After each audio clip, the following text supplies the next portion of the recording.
베스트픽 기업 분석입니다. 오늘은 국내 대표 제약사, 딱 3곳의 투자 스토리를 아주 깊게 파헤쳐 보려고 합니다. 자, 대웅제약, 동아ST, 그리고 ST팜.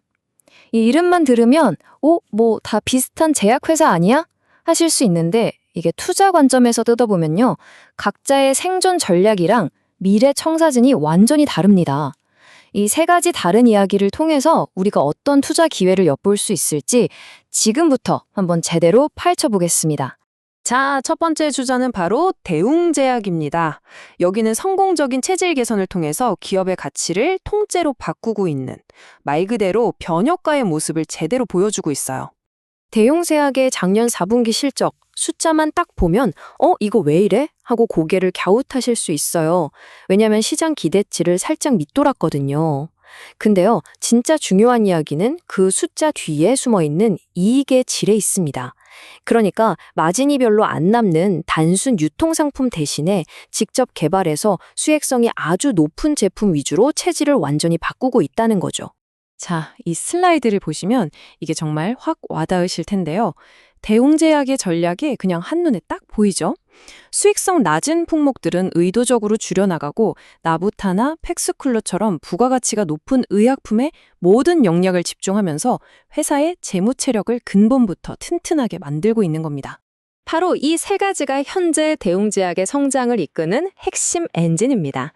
보툴리눔 톡신인 마보타가 글로벌 수출을 책임지고 위식도 역류 질환 신약 팩스클루랑 당뇨병 신약 엠블로가 국내 시장에서 꽉 잡아주면서 성장의 균형을 아주 잘 맞추고 있습니다.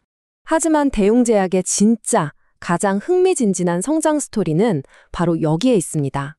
이 회사가 더 이상 단순하게 약만 파는 회사가 아니라 디지털 헬스케어 플랫폼 기업으로 진화하고 있다는 사실, 바로 이겁니다. 이 숫자 좀 보세요. 플러스 145.4%. 이게 바로 디지털 헬스케어 사업부의 폭발적인 성장 전망치입니다. 환자 모니터링 솔루션이나 연속 혈당 측정기 같은 이런 미래형 제품들을 자기들이 가진 강력한 영업망을 통해서 쫙 보급하면서 이건 완전히 새로운 차원의 가치를 만들어내고 있는 거죠. 자, 2번째 기업으로 넘어가 보죠. 동아ST입니다.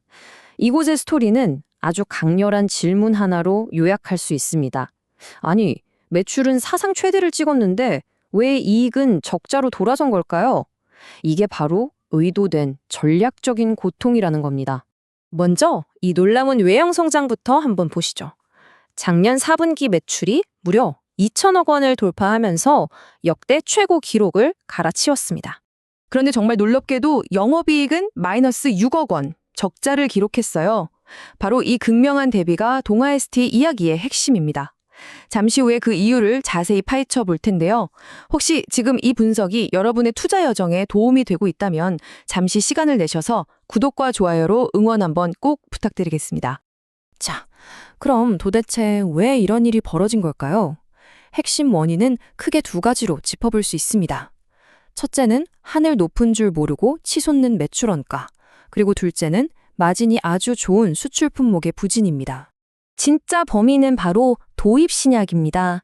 다른 회사 약을 가져와서 파는 거니까 당연히 마진이 박할 수밖에 없죠.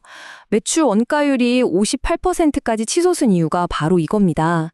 근데 이게 실수가 아니라 의도된 전략이라는 게 중요해요. 당장의 이익은 좀 포기하더라도 시장 지배력은 유지하고 그 힘을 바탕으로 미래 먹거리인 R&D에 모든 걸 쏟아붓겠다. 바로 이런 계산인 겁니다. 바로 이 R&D 파이프라인, 이게 바로 지금의 고통을 정당화하는 유일한 희망이자 이유입니다. 회사가 미래를 위해서 어떤 씨앗을 심고 있는지 그걸 보여주는 청사진 같은 거죠. 그래서 핵심은 바로 이겁니다. 동아ST는 지금 벌어들이는 매출을 전부 건선치료제, 당뇨치료제, 그리고 요즘 가장 핫한 비만치료제 같은 미래의 블록버스터 신약 개발에 쏟아붓고 있는 겁니다. 한마디로 투자자들에게 조금만 더 기다려달라고 인내를 요구하고 있는 거죠. 자, 이제 마지막 주자입니다. ST팜. 이 회사는요, 앞에서 본 2곳과는 완전히 다른 전략을 쓰고 있습니다. 아주 전문적이고 핵심적인 틈새 시장을 완벽하게 장악해버리는 말 그대로 지배자의 전략입니다. 에스티팜의 핵심 무기가 바로 올리고뉴클레오타이드인데 이름이 좀 어렵죠. 제가 쉽게 비유해 드릴게요. 기존 약들이 예를 들어 감기에 걸렸을 때 콧물이 나는 결과를 멈추게 하는 거라면 이 RNA 치료제는 아예 그 감기 바이러스가 활동하지 못하도록 유전자 설계도 자체를 바꿔버리는 기술입니다. 문제의 뿌리를 뽑아버리는 거죠. 차원이 다른 접근법입니다. 그리고 이 문장이 에스티팜의 시장에서의 위치를 정말 기가 막히게 표현합니다. 글로벌 빅파마들이 비만이나 희귀질환 치료를 위한 RNA 신약 개발에 막 뛰어들고 있잖아요.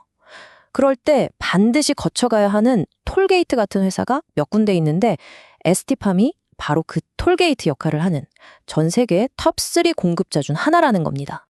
자, 다음 표를 보시면 이게 어떻게 현실이 되고 있는지 눈으로 확인할 수 있습니다. 이 표가 에스티팜의 성공 전략을 아주 명확하게 보여주고 있어요. 수익성이 낮은 복제약 원료, 즉 제네릭 API 사업은 과감하게 줄이고 지금 수요가 폭발하고 있는 고수익 RNA 원료 사업에 선택과 집중을 하고 있는 거죠. 이건 정말 중요한 이정표입니다. 영업이익률이 20%를 돌파했다는 건요. 그동안 해왔던 대규모 설비 투자가 이제 다 끝나고 지금부터는 매출이 조금만 늘어도 이익은 훨씬 더 가파르게 증가하는 이른바 영업 레버리지 구간에 본격적으로 진입했다는 신호거든요.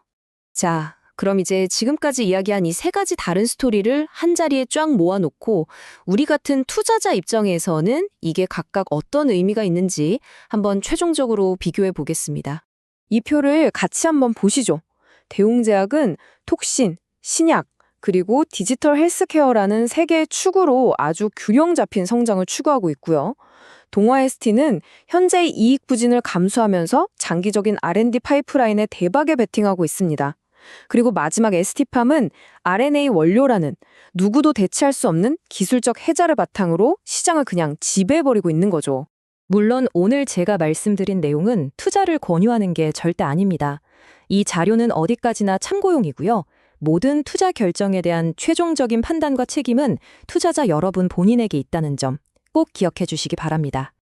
자, 안정적인 체질 개선의 길을 가는 변혁가를 택할 것인가? 미래의 큰 그림을 위해 긴 인내의 시간을 견디는 전략가를 선택할 것인가? 아니면 압도적인 기술 독점을 보여주는 지배자에게 투자할 것인가? 이 질문에 대한 여러분의 답이 바로 여러분 각자의 투자 스타일과 철학을 보여줄 겁니다. 시청해 주셔서 감사합니다.